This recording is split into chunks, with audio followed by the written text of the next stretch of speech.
Hi there, friends. This is Bob Hatton. This is the Encourager. Good to see you today. I hope you're doing well, and I wish you God's blessing and a very good day for today.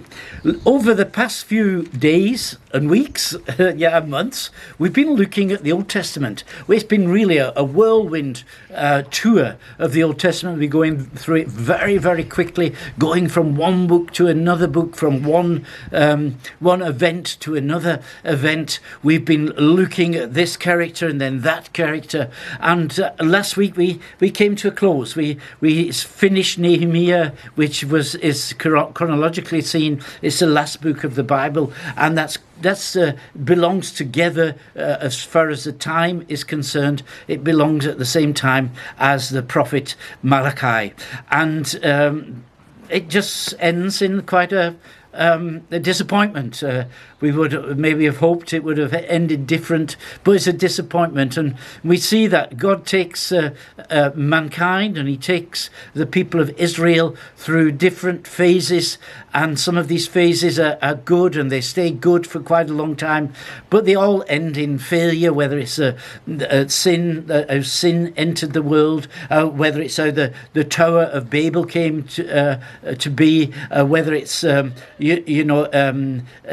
Israel in the wilderness, Israel in the promised land, the time of the judges, and then after in the time of the kings, after they failed once more, and Jerusalem and the temple were destroyed and they were taken away into captivity. And then the last story, where once more there's a restoration. They come back into the land, and things could have gone good, but they go bad again.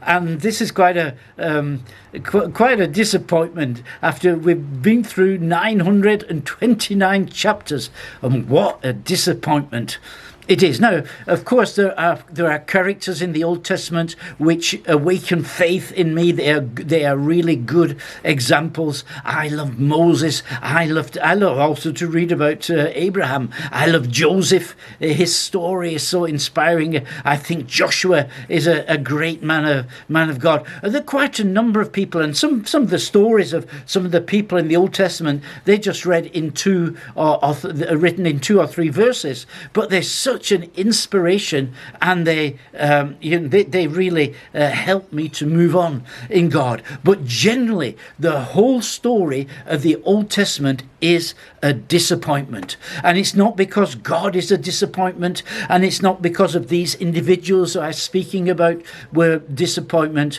but it's because of mankind. In the New Testament, Paul would write at a later date in Romans chapter 3 and verse 23, all have sinned and have fallen short of the glory of God. And that's what this is about. The Old Testament is about falling short of the glory of God. And it's quite depressing, I suppose, because we're not going to make it. Again and again, the people tried to do it their way. And we kept reminding ourselves of this Frank Sinatra song, I did it my way, when God has really got another way for us to do it. Well, it ended in failure.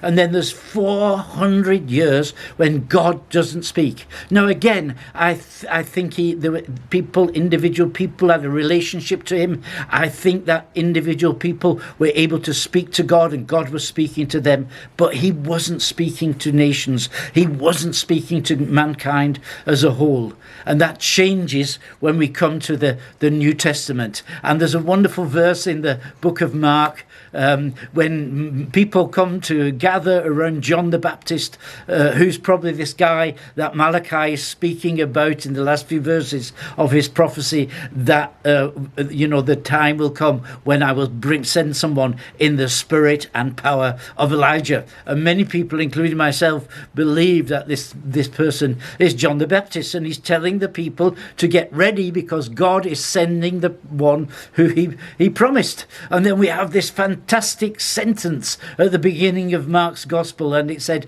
and then Jesus came. And then Jesus came. This is a sentence that changed my life, and it also changed the history of the world. Jesus came. And this Jesus, he is the greatest man who's ever lived. The Americans made a Hollywood film many years ago about the life of Christ, and it was called The Greatest Story Ever Told. And I think that's so apt. What a wonderful title.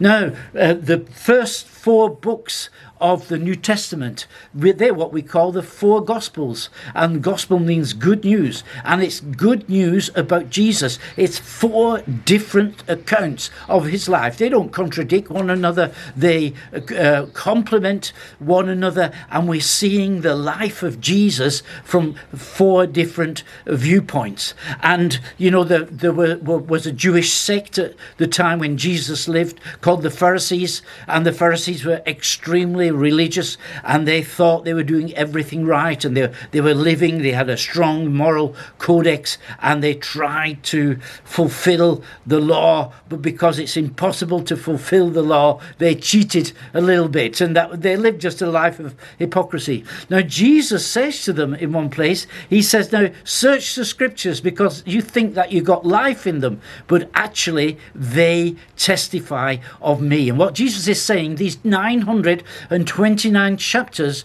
of the Old Testament, which are sometimes very tedious and very disappointing, they are actually testifying of Jesus. Then God was going to send somebody, and this someone was Jesus. And this is so exciting now. Now, in another place, when after Jesus is risen from the dead, in the book of Luke chapter 24, and we'll just have a look in a minute, I think it's verse 44 onwards, that Jesus was speaking to. And let me just read it to you in verse 44. Then he said to them, to his disciples, it says, these are my words that I spoke to you while I was still with you, that everything written about me in the law of Moses and the prophets and the Psalms must be fulfilled. Then he opened their minds to understand the scriptures, and he was telling them about the Old Testament. Now let's just have a look during this week at these 4 Gospels, these 4 accounts of the life of Christ. And we begin today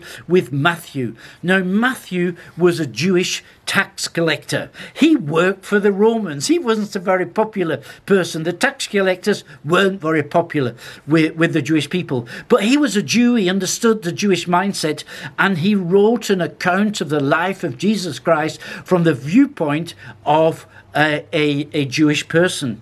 And so when we read of Jesus in Matthew's Gospel, then we